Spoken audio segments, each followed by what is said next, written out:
difference makers in the Bible got off to the wrong start. God told Jonah to go to Nineveh to preach against their wickedness, but he went in the opposite direction and ended up in the belly of a fish. So God gave him another chance, and he eventually made a difference. David had fought a number of battles and was finally king when he slid into bed with Bathsheba one night and got her pregnant. In an attempt to cover up his immorality, David, who is described elsewhere as a man after God's own heart, lied and murdered. But God gave David another chance, and he was a difference maker. Peter was chosen to be one of the apostles, but he later denied Jesus 3 times on the eve of the crucifixion. When he left the courtyard of the high priest, weeping bitterly, Peter probably thought that he was finished as a disciple. But Jesus offered forgiveness and gave Peter a second chance. A few weeks later, the disciple preached the first gospel sermon on the day of Pentecost and became a leader in the early church. What can we learn from these biblical examples? Of course, God works through people who are highly educated, consistently faithful, well prepared, and in important positions. But more often, God uses ordinary people to be his difference makers. He uses people who initially resist, people who seem unqualified, and even people who have blown it previously. Folks, God uses people like us. In conclusion, Larry was a truck driver, but his lifelong dream was to fly. When he graduated from high school, he joined the Air Force in hopes of becoming a pilot. Unfortunately, poor eyesight disqualified him. So when he finally left the service, he had to satisfy himself with watching others fly the fighter jets that crisscrossed the skies over his backyard. As he sat there in his lawn chair, he dreamed about the magic of flying. Then one day, Larry Waters got an idea. He went down to the local Army-Navy surplus store and bought a tank of helium and 45 weather balloons. These were not your brightly colored party balloons. These were heavy-duty spheres measuring more than 4 feet across when fully inflated. Back in his backyard, Larry used straps to attach the balloons to his lawn chair, the kind you might have in your own backyard. He anchored the chair to the bumper of his Jeep and inflated the balloons with helium. Then he packed some sandwiches and drinks and loaded a BB gun, figuring he could pop a few of those balloons when it was time to return to Earth. His preparations complete, Larry Walters sat in his chair and cut the anchoring cord. His plan was that after he enjoyed some flying time to lazily float back down to Earth. But things didn't quite work out that particular day. When Larry cut that cord, he didn't float lazily up. He shot up as if it fired from a cannon. Nor did he go up a couple of 100 feet. He climbed and climbed until he finally leveled off at 11,000 feet. At that height, he could hardly risk deflating any of the balloons, lest he unbalance the load and really experience flying. So he stayed up there, sailing around for 14 hours, totally at a loss as how to get down. Eventually, Larry drifted into the approach corridor of Los Angeles International Airport. A Pan Am pilot radioed the tower and told the air traffic controller that he had just passed a guy in a lawn chair at 11,000 feet who had a gun in his lap. Oh, they must have thought he was a little tappy. Eventually, a Navy helicopter dropped a rescue line over Larry and gradually hauled him back to Earth. As soon as Larry hit the ground, he was arrested. But as he was being led away in handcuffs, a television reporter called out, "Mr. Walters, why'd you do it?" Larry stopped, eyed the man, then replied nonchalantly, "A man can't just sit around." Larry's statement has a message for us. We cannot sit around any longer. We need to go out and make a difference in the lives of others. We need to offer our hands to those in need. We must look for ways to help others. God uses people like us, but we must be willing to allow God to use it.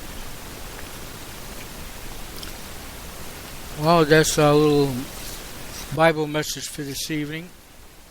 There were a couple of things I wanted to cover.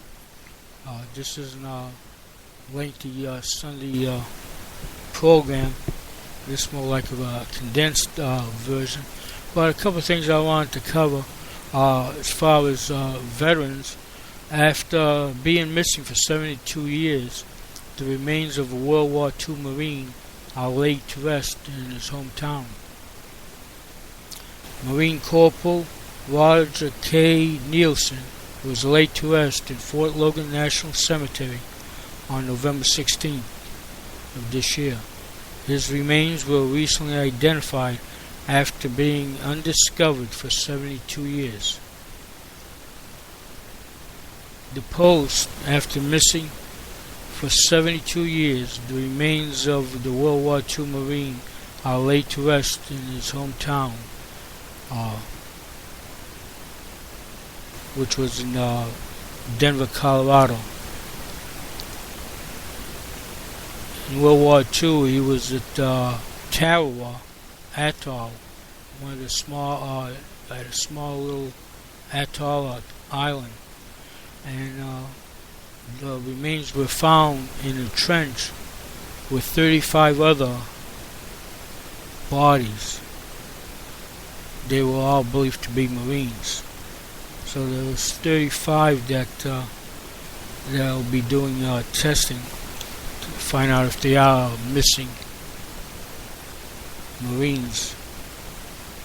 But it was 72 years, and they were finally found.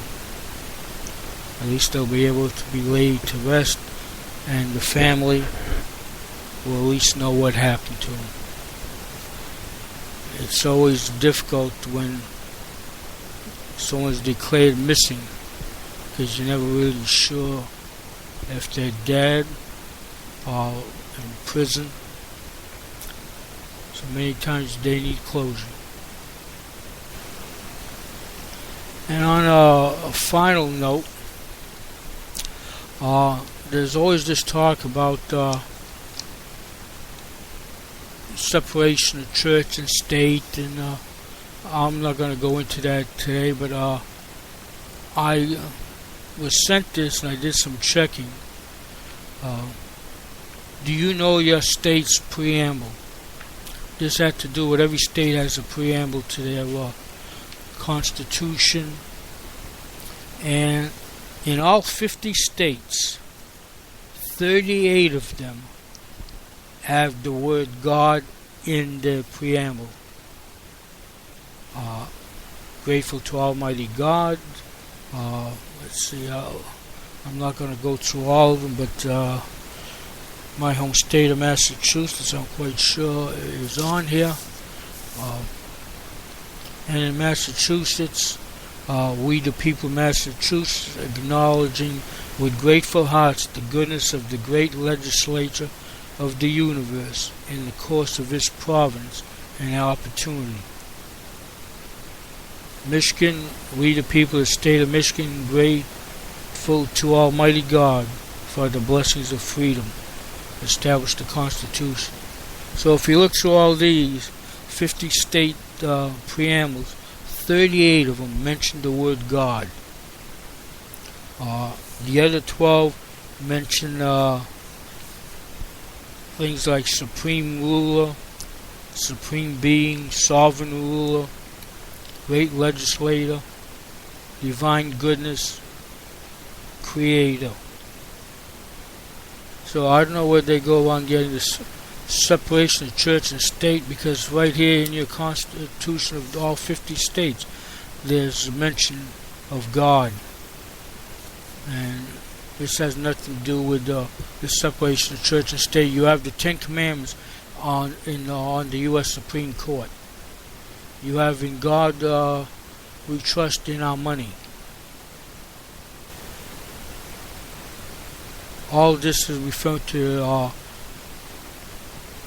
a divine being. It's not saying that the religion, Catholic or Protestant or Jewish or what have you. People need to read the Constitution and the Bill of Rights. These things were established to separate church from state in the reference, because a lot of these people came from England, where they had a national church, or they came from countries where they were oppressed because of their religious beliefs. So this thing about taking God out of everything, to me, is nothing more than just someone's idea of just trying to start problems in the country, which they have. Just because you do the Pledge of Allegiance or you sing some songs that mentions God, doesn't mean that we're establishing a particular religion.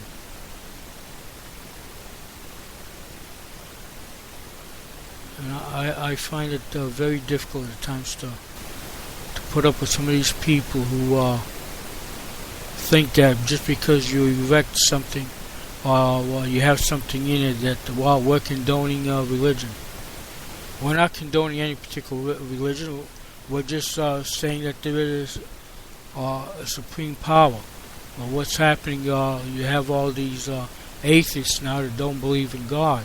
So because their belief is is that it isn't, so that's a form of religion for them. They just don't believe in any organized religion. Well, folks, whether people want to admit or not, this country was established for freedom of religion. That's what people came here for. They came to Massachusetts, the Pilgrims, Puritans, because of their Protestant religion. Rhode Island was established because a lot of the Puritans disagreed with their religion, and so they wanted their Catholic religion, so they moved to Rhode Island. So you have all these different religious groups came over here for religious freedom. And they don't hinder anybody from worshiping the way they like. But it just seems though there's certain groups of people or organizations out there that because they don't agree with a particular thing, they want to eliminate it. Well, after a while, folks, I get tired of hearing this thing. While they're discriminating, well, you're going to discriminate against somebody no matter what you do. I mean, it just stands to reason.